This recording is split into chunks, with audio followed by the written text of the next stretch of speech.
Compass-and-straightedge construction, also known as ruler and compass construction or classical construction, is the construction of lengths, angles, and other geometric figures using only an idealized ruler and compass. The idealized ruler, known as a straightedge, is assumed to be infinite in length, and has no markings on it and only one edge. The compass is assumed to collapse when lifted from the page, so may not be directly used to transfer distances. More formally, the only permissible constructions are those granted by Euclid's first three postulates. Every point constructible using straightedge and compass may be constructed using compass alone. The ancient Greek mathematicians first conceived compass and straightedge constructions, and a number of ancient problems in plane geometry imposed this restriction. The ancient Greeks developed many constructions, but in some cases were unable to do so. Gauss showed that some polygons are constructible, but that most are not. Some of the most famous straightedge and compass problems were proven impossible by Pierre Wunzel in 1837, using the mathematical theory of fields. In spite of existing proofs of impossibility, some persist in trying to solve these problems. Many of these problems are easily solvable provided that other geometric transformations are allowed. For example, doubling the cube is possible using geometric constructions, but not possible using straightedge and compass alone. In terms of algebra, a length is constructible if and only if it represents a constructible number, and an angle is constructible if and only if its cosine is a constructible number. A number is constructible if and only if it can be written using the four basic arithmetic operations and the extraction of square roots but of no higher-order roots. Compass and straightedge tools. The compass and straightedge of compass and straightedge constructions are idealizations of rulers and compasses in the real world. The compass can be opened arbitrarily wide, but it has no markings on it. Circles can only be drawn starting from two given points, the center and a point on a circle. The compass may or may not collapse when it's not drawing a circle. The straightedge is infinitely long, but it has no markings on it and has only one straightedge, unlike ordinary rulers. It can only be used to draw a line segment between 2 points or to extend an existing segment. The modern compass generally does not collapse, and several modern constructions use this feature. It would appear that the modern compass is a more powerful instrument than the ancient collapsing compass. However, by Proposition 2 of Book 1 of Euclid's Elements, no power is lost by using a collapsing compass. Although the proposition is correct, its proofs have a long and checkered history. Each construction must be exact. Eyeballing it and getting close does not count as a solution. Each construction must terminate. That is, it must have a finite number of steps, and not be the limit of ever closer approximations. Stated this way, compass and straightedge constructions appear to be a parlor game, rather than a serious practical problem, but the purpose of the restriction is to ensure that constructions can be proven to be exactly correct, and is thus important to both drafting and the science of weight and measures, in which exact synthesis from reference bodies or materials is extremely important. One of the chief purposes of Greek mathematics was to find exact constructions for various lengths, for example, the side of a pentagon inscribed in a given circle. The Greeks could not find constructions for these three problems, among others: squaring the circle, drawing a square the same area as a given circle, doubling the cube, drawing a cube with twice the volume of a given cube, trisecting the angle, dividing a given angle into three smaller angles all of the same size. For 2,000 years people tried to find constructions within the limits set above, and failed. All three have now been proven under mathematical rules to be impossible generally. History. The ancient Greek mathematicians first attempted compass and straightedge constructions, and they discovered how to construct sums, differences, products, ratios, and square roots of given lengths. They could also construct half of a given angle, a square whose area is twice that of another square, a square having the same area as a given polygon, and a regular polygon with 3, 4, or 5 sides. But they could not construct one-third of a given angle except in particular cases, or a square with the same area as a given circle, or a regular polygon with other numbers of sides.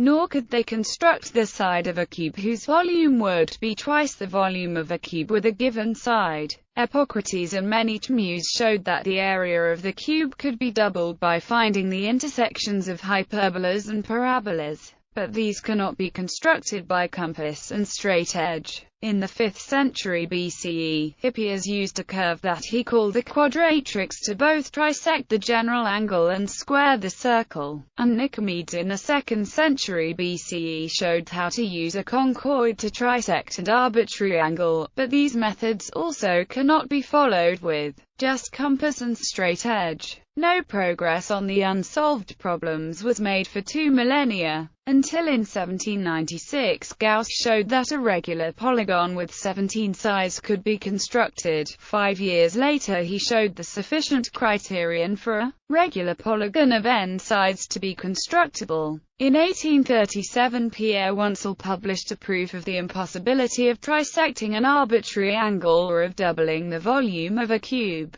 based on the impossibility of constructing cube roots of length. He also showed that Gauss's sufficient constructibility condition for regular polygons is also necessary. Then in 1882 Lindemann showed that is a transcendental number, and thus that it is impossible by straight edge and compass to construct a square with the same area as a given circle. The basic constructions. All compass and straight edge constructions consist of repeated application of 5 basic constructions using the points, lines and circles that have already been constructed. These are: creating the line through 2 existing points, creating the circle through one point with sent to another point, creating the point which is the intersection of 2 existing, non-parallel lines, creating the 1 or 2 points in the intersection of a line and a circle, creating the 1 or 2 points in the intersection of 2 circles. For example, starting with just 2 distinct points, we can create a line or either of 2 circles. If we draw both circles, 2 new points are created at their intersections.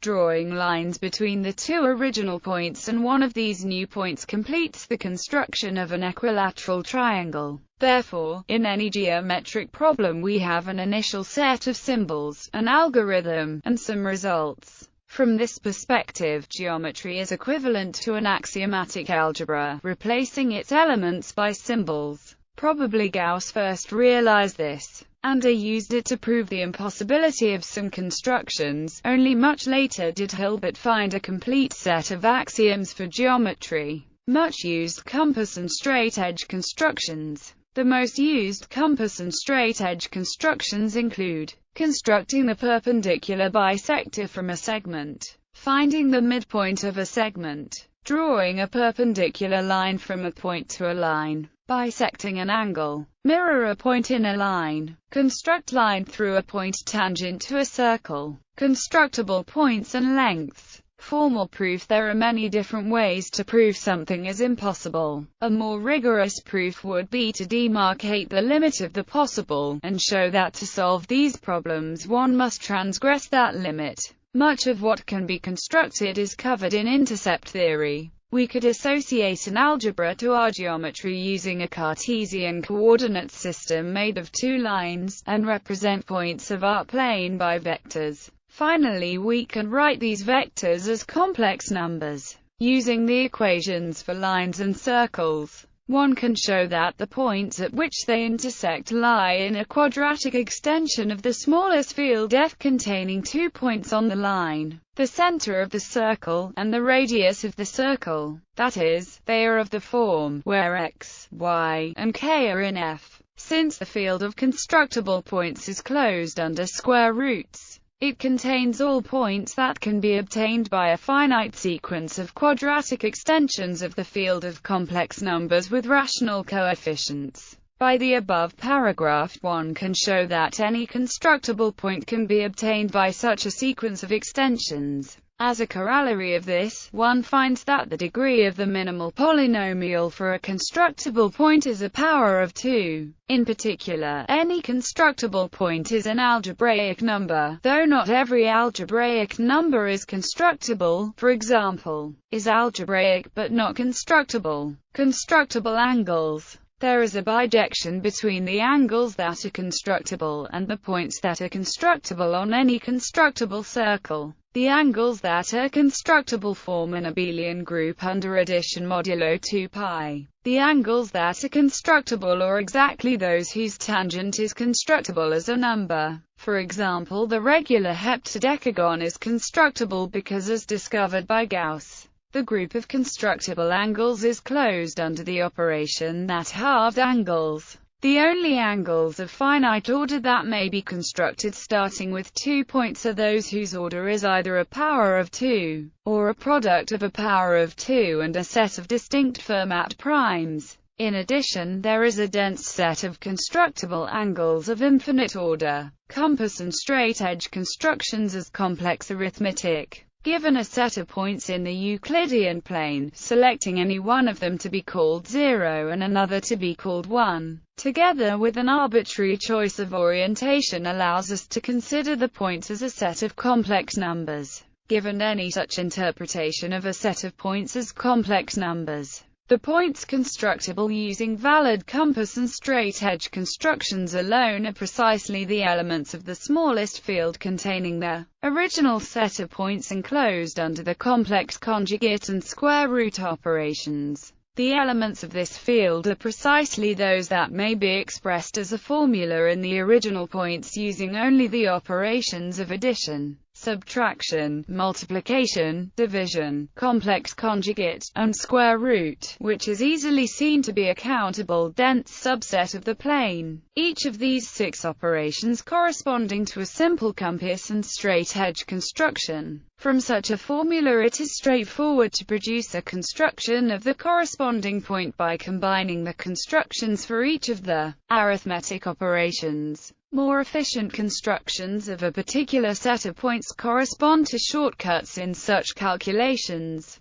Equivalently, we can say that, given an arbitrary choice of orientation, a set of points determines a set of complex ratios given by the ratios of the differences between any 2 pairs of points. The set of ratios constructible using compass and straightedge from such a set of ratios is precisely the smallest field containing the original ratios enclosed under taking complex conjugates and square roots. For example, the real part, imaginary part and modulus of a point or ratio z are constructible, as these may be expressed as doubling the cube and trisection of an angle, require ratios which are the solution to cubic equations, while squaring the circle requires a transcendental ratio. None of these are in the fields described, hence no compass and straightedge construction for these exists. Impossible constructions. The ancient Greeks thought that the construction problems they could not solve were simply obstinate, not unsolvable, with modern methods. However, these compass and straightedge constructions have been shown to be logically impossible to perform. Squaring the circle. The most famous of these problems, squaring the circle, otherwise known as the quadrature of the circle, involves constructing a square with the same area as a given circle using only straightedge and compass.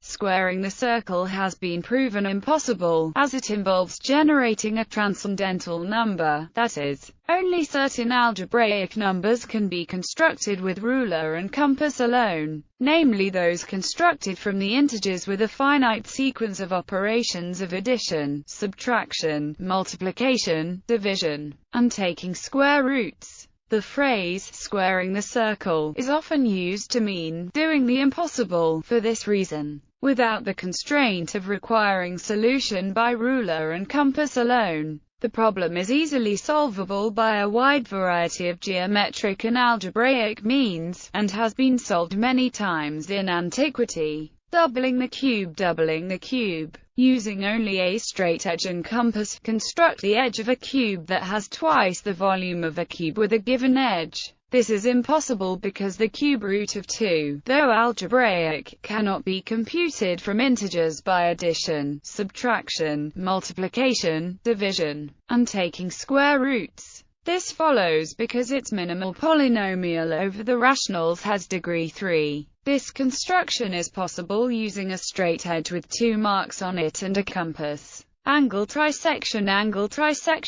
Using only a straight edge and a compass, construct an angle that is 1/3 of a given arbitrary angle. This is impossible in the general case. For example, though the angle of pi 3 radians cannot be trisected, the angle 2 pi 5 radians can be trisected. This problem is also easily solved when a straight edge with 2 marks on it is allowed. Constructing regular polygons. Some regular polygons are easy to construct with straight edge and compass, others are not. This led to the question, is it possible to construct all regular polygons with straight edge and compass? Carl Friedrich Gauss in 1796 showed that a regular 17-sided polygon can be constructed, and 5 years later showed that a regular n-sided polygon can be constructed with straight edge and compass if the odd prime factors of n are distinct Fermat primes. Gauss conjectured that this condition was also necessary, but he offered no proof of this fact, which was provided by Pierre Wunzel in 1837. The first few constructible regular polygons are